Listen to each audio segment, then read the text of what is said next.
Ол әкемді айтат десем мұны нәғып. Білдім ғой құпияны бүгін анық. Біздің үйді бүлдіріп жатыр екен, ішіңе дәу магнит кіріп алып.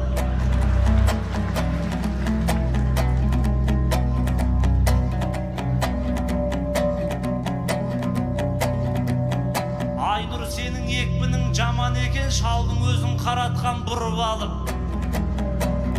5 тал шашым 5 сағат тарап еді, бүгін өзі тым ерте тұрып алып. Мен қайта ұят қой деп тоқтау салдым, келмекші болған тіпті гүлін алып.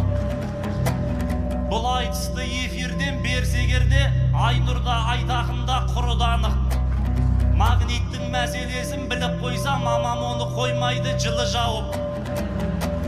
Забастокпы жасайды саған қарсы, кранның төбесіне шығып алып. Егер оған қоймасаң, екіленіп келеді қос білегін түріп алып. Айтақын екеуіңді баспен қадап, жатпаңдар бір бұрышта ыңыранып. Шалына екінші рет жоламастай, арқаңнан 6 таспа тіліп алып. Мамалатып кетпесін мамам сенің, шашың мен магнитіңді жұлып алып ай. Қалжыңдар кезде бұл бала ағаларынан үлгі алса,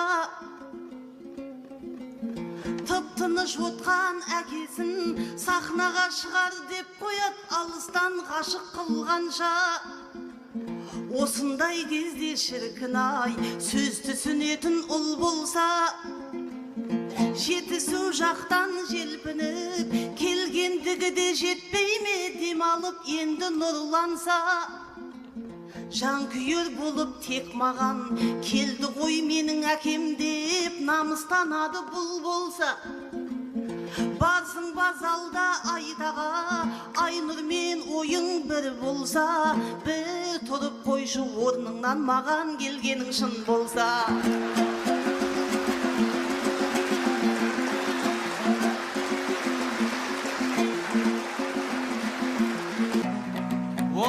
Айтақын тез тұрды ғой бұл тұрғанда. Көнбеушет анау-мынау сылқымдарға. Айнұр, сенің сиқырың жаман екен, қалай түсіріп алғансың ырқын қолға.